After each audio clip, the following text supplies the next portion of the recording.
Let us read this verse, una sa lahat, no? 1 John chapter 3, verse 11. Pwede nyo basahin sabay-sabay. For this message you have heard from the beginning, we should love one another. Hallelujah. Oh, praise God. Pastor, tungkol na naman natin sa pag-ibig yan. Tapos na po February, no? Pero bakit pag-ibig ang pag-uusapan natin?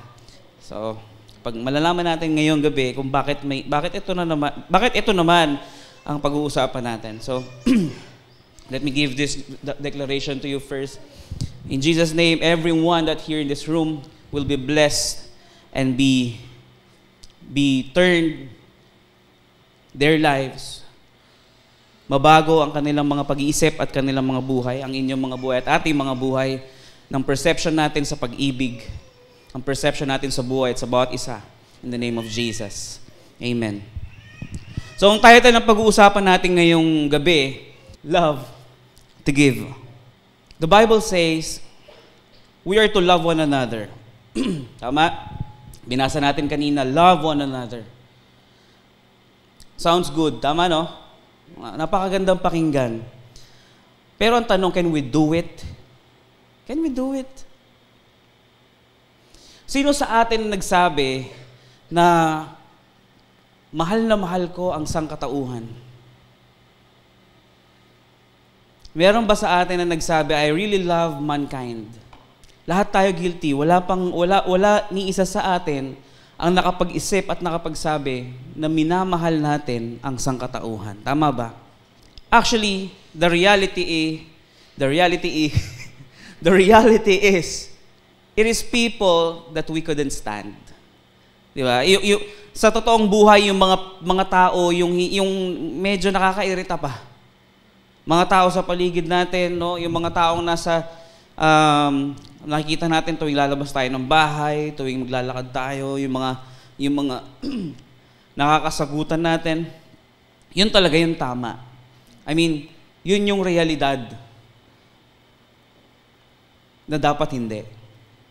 Bilang isang mananampalataya at tagasunod ng ating Panginoon. No? Ang lagi nasa isip natin, kadalasan, people are just so irritating. No? Sino sa inyo yung nakaranas o nakaramdam na ng ganyan? Nakakairita to. Kairita. May nabasa ako isang phrase, sabi niya, to live above with those we love. Oh, grabe yan. How that will be glory. That will be glory. But to live below with those we know, now that's another story. Mahirap. Madaling sabing I love you, madaling sabing love one another, pero napakahirap gawin. Bakit? Kasi wala tayong guidelines. Kasi wala tayong motivation and hindi natin alam kung saan mag-uumpisa. Ang alam lang natin is, ang sabi ng Panginoon, love one another. Pag dun mo lang nai-apply yun, pag dumarating ka na sa kasukulan. Tama ba? Pag nasusukol na yung diskusyonan yung dalawa, yung medyo tumataas na yung argument or yung rage sa inyong dalawa, tsaka kayo maglalaylo, sabihin nyo, love one another daw, di ba? Di ba? Yung medyo may gap na kayo, tsaka nyo sasabihin, love one another. Tama? Kahit sa simbahan, yung mga tao sa simbahan, nahihirapan tayong ibigin. Nahihirapan tayong mahalin. Ay, hindi, pastor, grabe nga yung closeness namin . Yes, to a certain people, yes, merong exception . Tama? Naalala nyo ba yung tinuro ko before na madaling ibigin yung isang tao pag merong pakinabang? Madaling ibigin ng isang tao pagka parehas kayo ng gusto. Pag nagja-jive kayo. Pero pag contradict na doon sa character mo or contradict na doon sa ginugusto mo sa buhay, yung katabi mo, naiirita ka na. Tama ba? Sa isang katawan, mga kapatid, hindi pwedeng laging parehas ng gusto. I mean, hindi parehas ng purpose ang parte ng mga katawan natin. Amen po ba? Takpan mo yung ilong mo, hindi naman makakaamoy ang tenga. Takpan mo yung tenga mo, hindi naman makakarinig yung ilong. Magkakaiba talagang purpose. Kaya wag tayong mairita doon sa mga katabi natin na iba yung perception nila sa buhay. But the thing is, dapat nagkakasundo tayo at nagkakaroon tayo ng common denominator doon sa pag-ibig na gustong mangyari ng Diyos sa atin. Amen?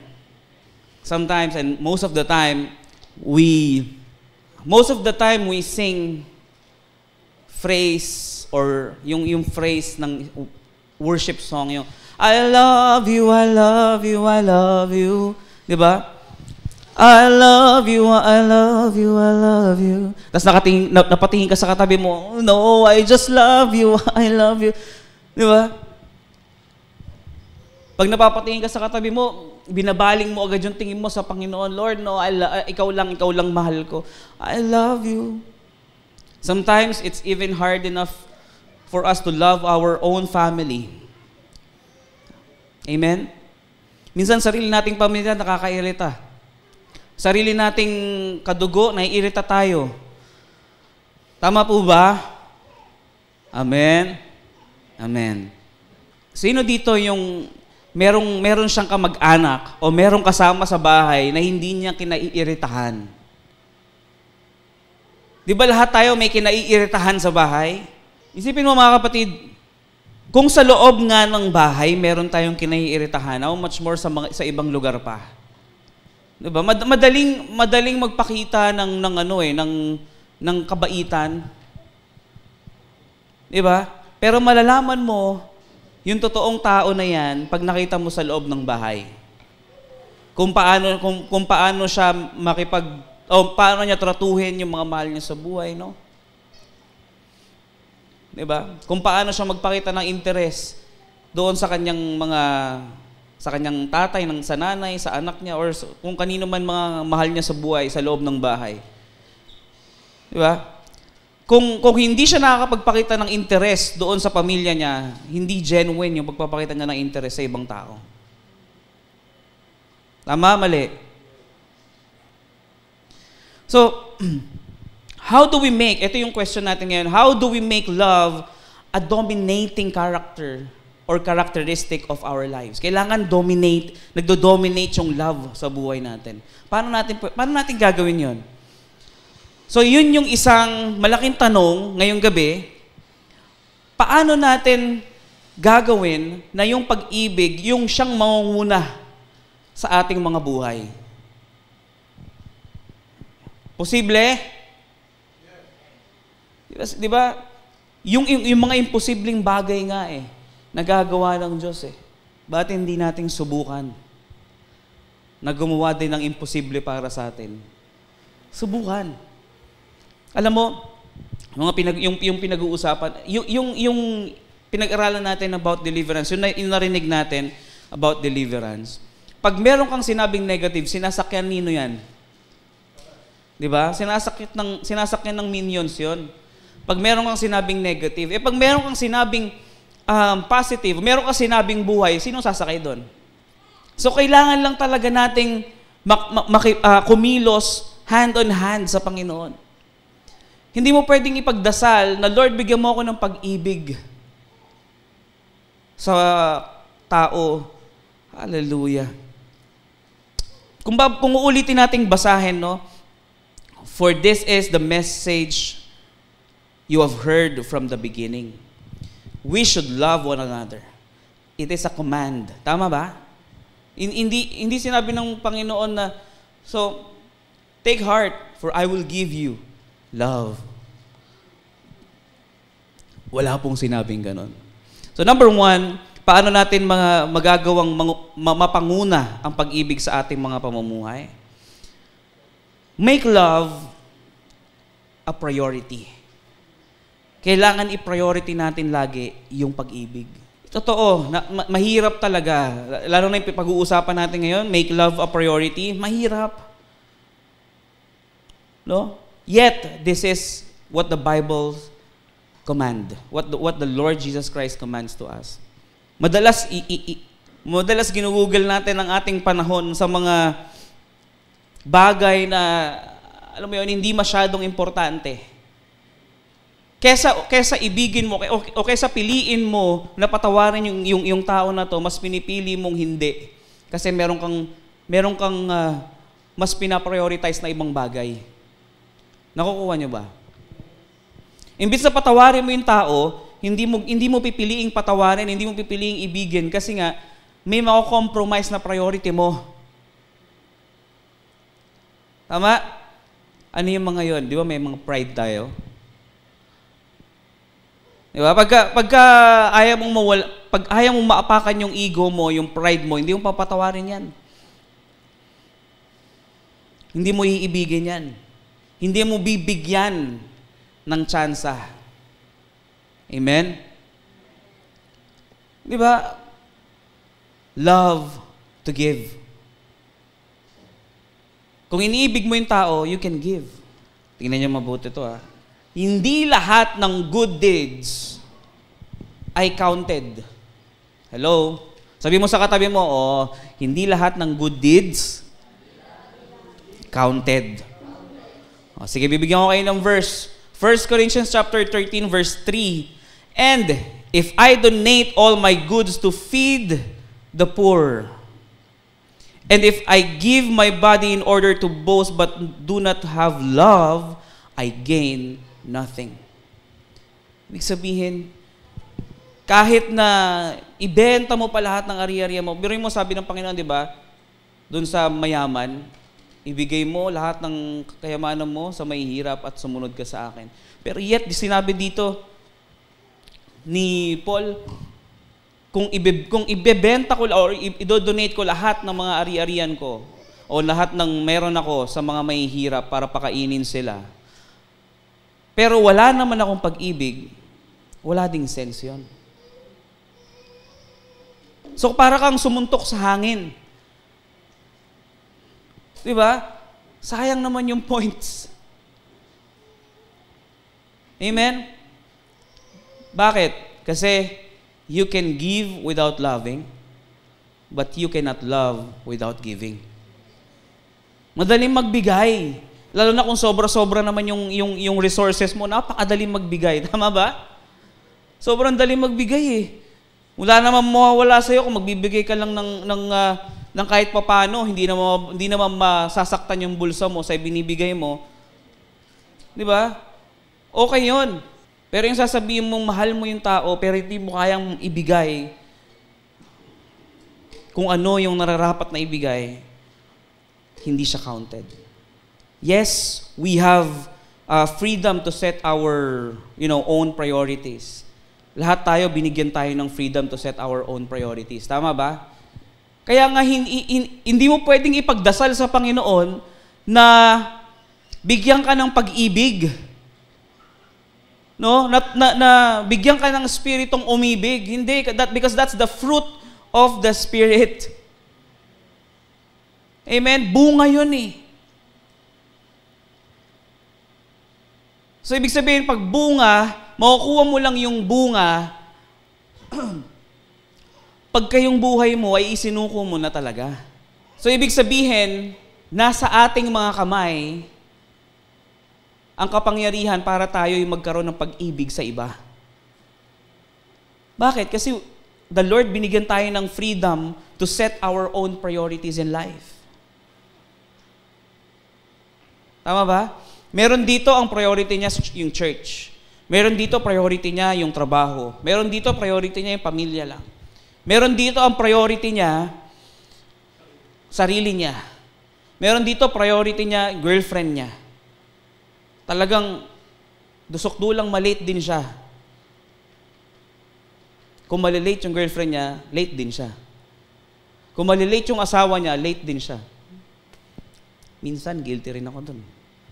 Kaya pagka pinapakiusapan ng asawa ko, Mami, mauna na ako talaga. Hindi ako pwedeng malate. Kawawa naman si Pastor Pao. Wala siyang katulong dun. Nakuha po natin. So we have the power to set our priority. So maliwanag po sa atin, make love a priority. I-prioritize po natin ang pag-ibig. Matthew chapter 22, verse 37 to 39. Alam niyo po ba to? Love the Lord your God with all your heart, with all your soul, and with all your mind. This is the greatest and most important commandment. Ang daming utos, 10, di ba? Pero ang ginawa ni Jesus, pambihira, if you will evaluate this commandment, itong 2 utos na binigay ng Panginoon, it will sum up obeying all the 10 commandments. At mas higit pa. The second is like this. Is like it pala. The second is like it. Kung ano yung sinabi niya nung una, love your neighbor as yourself. Isipin mo, if you love your neighbor as yourself, you will not commit adultery. Diba? You will not commit murder. Amen. If you love your neighbor as yourself, you will love your mother and father. You will honor your mother and father. Tama? Actually, mas intense itong ibinigay ng Panginoong Yesus sa atin eh. Kasi yung 10 Commandments, hinimay-himay lang, pero kung i-evaluate mo, kung i-meditate mo itong mga salita na binitawan ng Diyos sa atin, talagang magsasum up yun sa 10 Commandments na binigay kay Moses. Amen?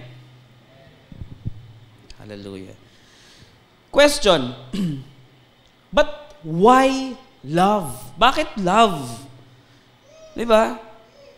Ano bang meron tong love at naging importante? What makes it so important? No? Bakit kaya?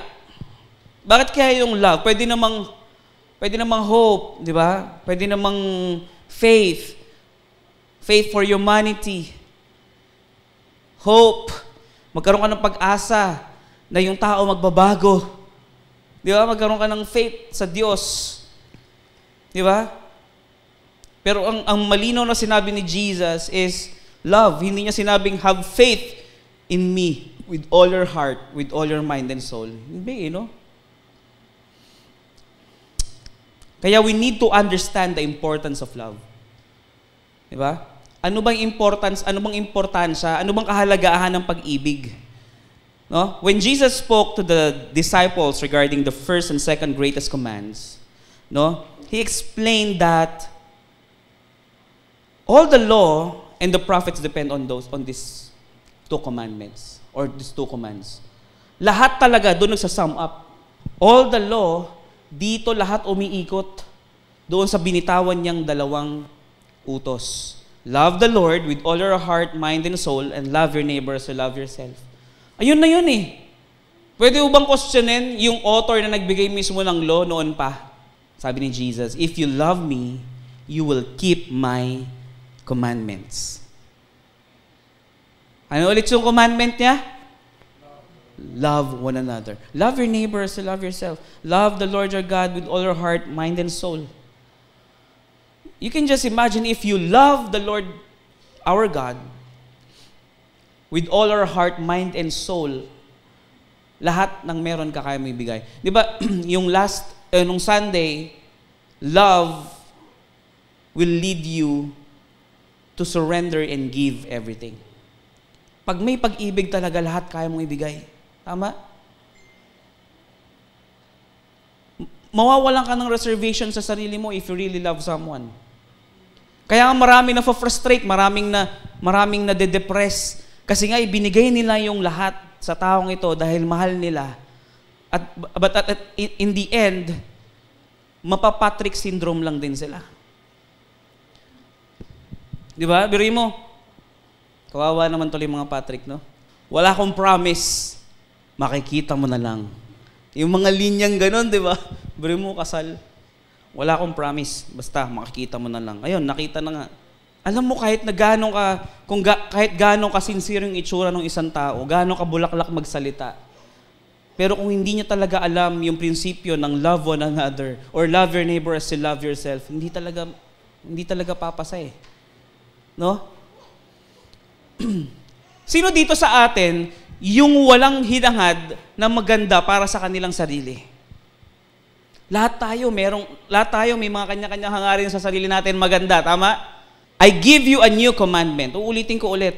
Sa marami kayong makikitang verse na to, love one another just as I have loved you.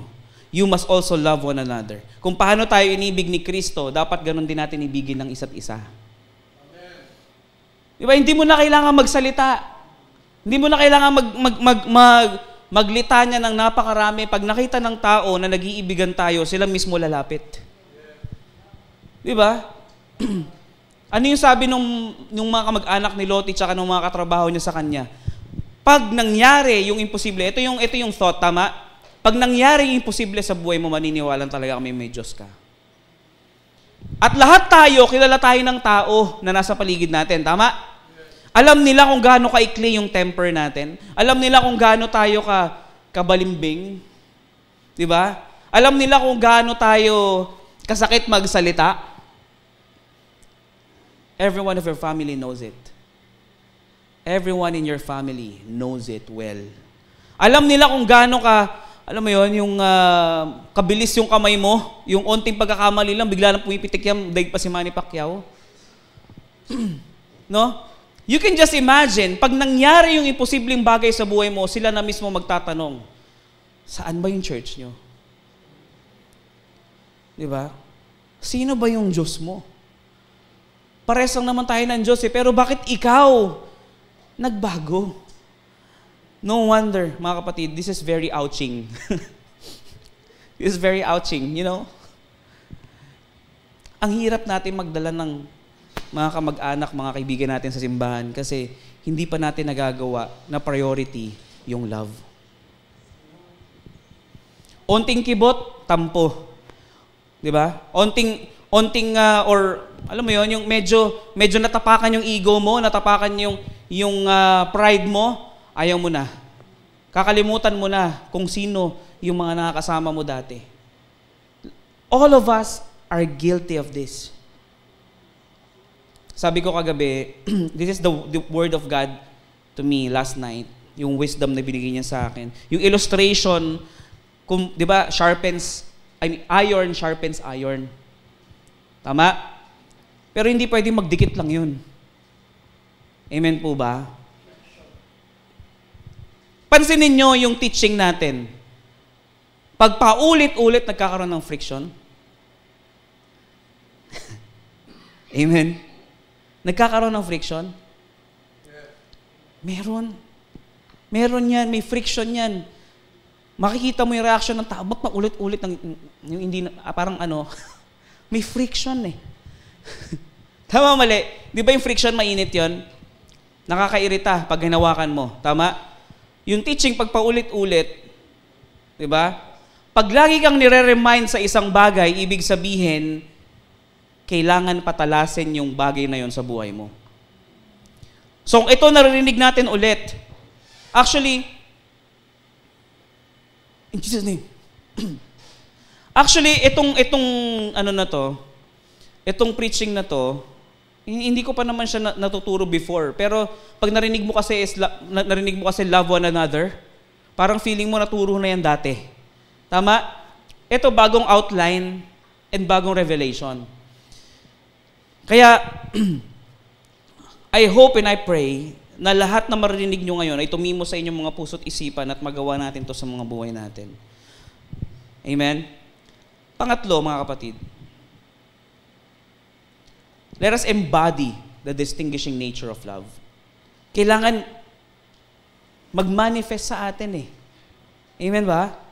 Kailangan mag-manifest sa atin yung demonstration na ginawa ni Jesus Christ sa buhay natin. You can just imagine if you love your neighbor, there is peace. Meron ka bang makakaaway kung ibigin mo sila? Di ba? May kapayapaan na nagmumula sa Panginoon, tinuro ni Pastor Pao nung Wednesday.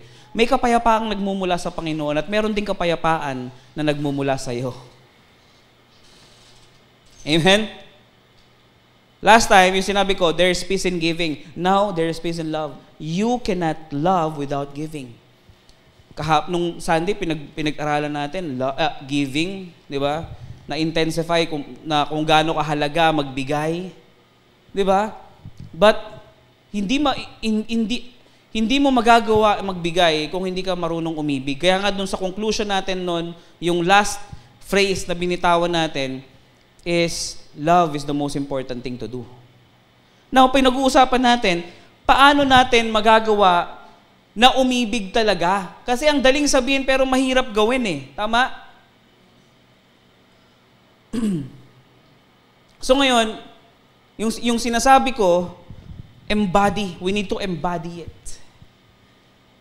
The distinguishing nature of love. Ano ba yung nature ng love talaga na binibigay ni Jesus? I mean, na tinuturo ni Jesus sa atin. Ito 'yon. Pag may nakita kang tao, ang nakikita mo sarili mo. At ang gusto mong mangyari sa kanila ay maganda. Hello?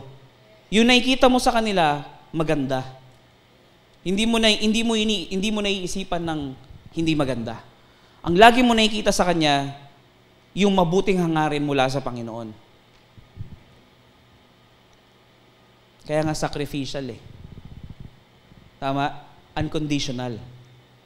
Hello? Diba? Halimbawa si Erwin. Pag nakikita ko si Erwin, gusto ko yung buhay niya maging maganda. Ano bang pwede kong gawin para maging maganda buhay nito? Nasaktan ka niya.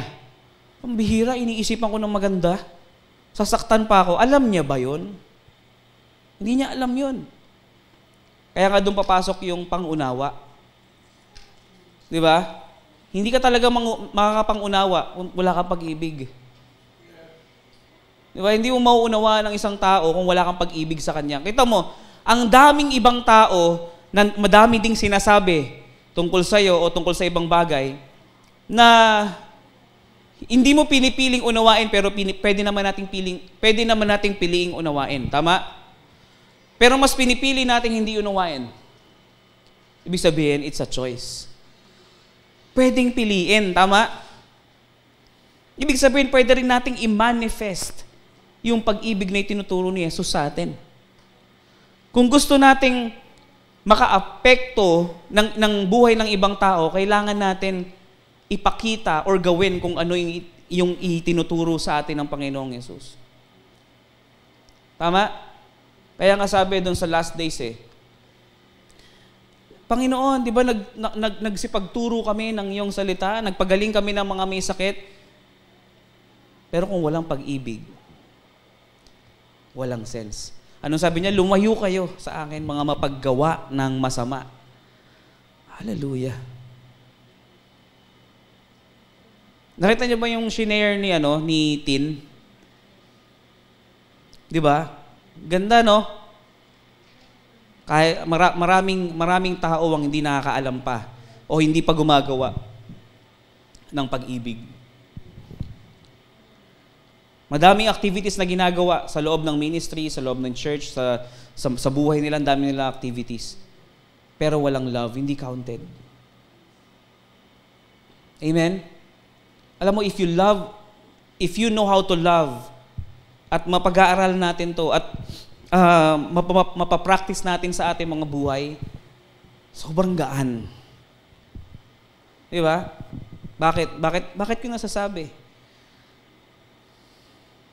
Sabi ko nga, when I preach, when I teach something, ang unang-unang natuturuan, ako. Di ba? Na-compare ko yung pinili ko na lang manahimik at yung pipiliin ko na palakihin pa yung apoy. Diba? Ikumpara mo. Saan may mas kapayapaan? Kung matatandaan nyo yung tunuro ni Pastor Pao, pagka nagmamatured ka na, mas pipiliin mo na lang talaga doon sa mas mapayapa kaysa doon sa magulo. Hindi mo kailangan patunayan sarili mo. Diba? Ang kailangan mong patunayan, yung pag-ibig na itinuturo ng Diyos. Lahat tayo may pointless. Pag may number 9 sa harap mo at meron kang kaharap na tao, ang tingin niya doon 6. May mali ba sa inyo? Wala. Nasa magkaibang pwesto kasi kayo eh. Kaya parehas kayong tama kung tutuusin. Amen? So bakit mo pa paglalaban yung sa tingin mong tama? Eh kung sa tingin naman niyang mali. At yung sa tingin mong mali, tama para sa kanya. Pag nag-argumento pa kayo doon, parehas kayong may tama.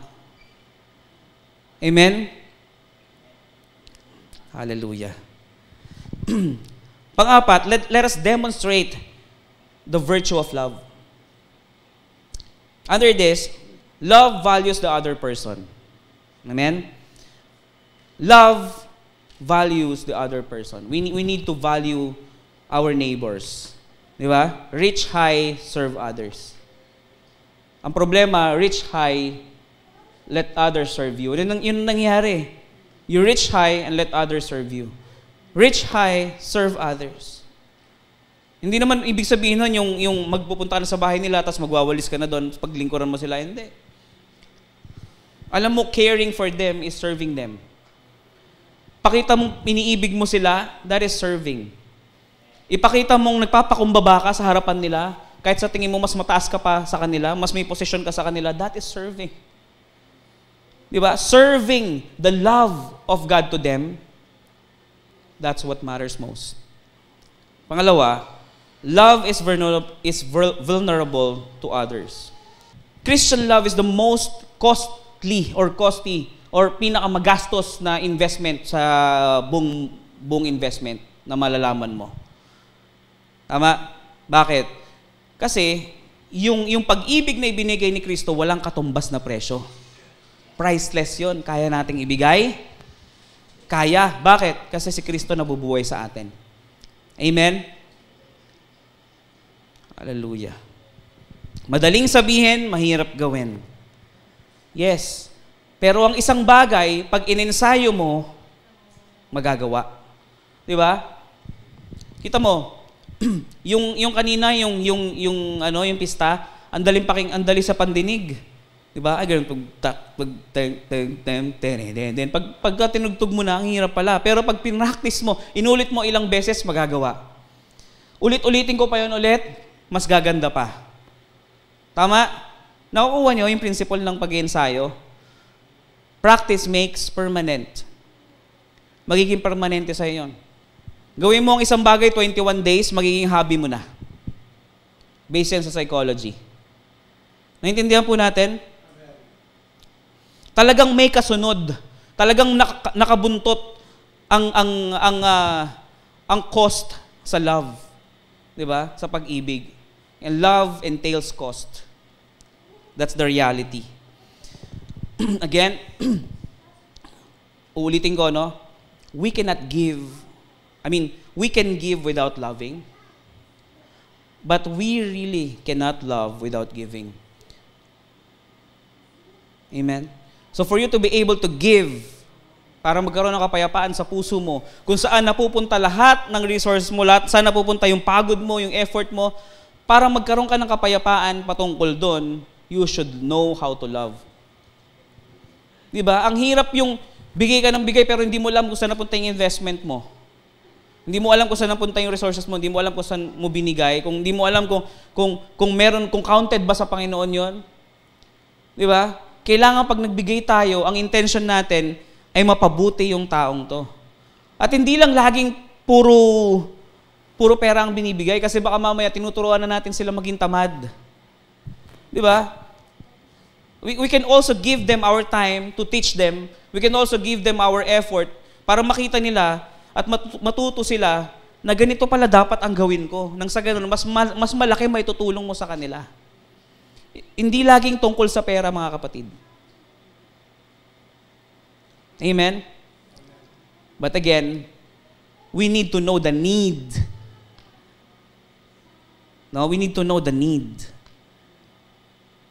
Halimbawa, dito sa simbahan, alam naman natin ang pangangailangan ng simbahan. Alam naman lahat tayo mag-google ng oras at panahon dito. Lahat tayo may kanya-kanyang purpose. Tama? Kung anong meron ka, itulong mo na para sa ikapasasalamat ng ibang tao, di ba? Sa buhay ng mga nandito at para sa simbahan na ito. Amen ba? O, halimbawa, si Erwin, ano bang kayang ibigay? Si AJ, anong kayang ibigay? Ako, anong kaya ko ibigay? O si Erwin, ang kaya niya ibigay, yung effort niya to take care of the church. To take good care of the church. Si AJ, ang kaya niya ibigay is yung mapaganda, yung tugtugan, di ba? Si Pastor Pao, ganun din. Nakukuha natin. Ngayon, kung ikaw naman talaga, ang kaya mong ibigay is financial support, ibigay mo yung best mo. Amen? Kasi alam natin ang pangangailangan ng simbahan eh. Amen po ba? Lahat tayo talaga magkakaiba ang panawagan. So wag mong titignan yung sarili mo doon sa iba. Mauubusan ka ng pag-ibig. Hallelujah. Alam mo, ang tatay, pag nagmahal, ang gusto niya sa anak niya, yung magandang future. Tama ba? That's it. That is our conclusion. No? This is fatherhood. Being a matured Christian is being a fatherhood or being a father to others. No? It will cost you a lot if you are a father. Tama? Ako talaga gusto ko, pagka yung anak ko merong may gusto or pag meron akong hangarin sa kanila ng magandang kinabukasan, pinag-iipunan ko, pinagpapaguran ko for them because I love them. So ganun dapat yung maging traits natin as a matured Christian, fatherhood. Amen? Kung ikaw ay matured Christian na, dapat yung love mo andun na sa level ng fatherhood. Ang tingin mo na sa mga kapatiran mo sa simbahan ay parang anak. Di ba? Paano kung lahat tayo parang anak ang tingin sa bawat isa? Di lahat tayo mahal natin sarili. Lahat tayo mahal natin ang mga kapwa natin. Tama? Naintindihan natin? Hallelujah. May natutunan ba? Natuto ba kayo? Amen. So for you to be able to give, we need to love. So love to give. Also, there is peace and love. Amen po ba? Hallelujah. Maaari po tayong lahat tumayo at tayo manalangin. Ama naming Diyos na makapangyarihan sa lahat, maraming salamat po sa gabing ito na pinagkaloob niyo sa amin at ipanaalala sa amin ang dapat naming gawin para umibig sa aming kapwa at sa aming mga kapatid sa pananampalataya. O Diyos, nawa ang lahat ng aming narinig at natutunan ngayong gabi ay tumimo sa amin. And Lord, we are asking for your help na magawa ito sa aming mga buhay. We really want to do this in our life, to apply this in our lives. Lord, I declare victory sa kanilang mga buhay, sa aming mga buhay, na magawa at maibig namin ng bawat isa sa pangalan ni Jesus. Amen.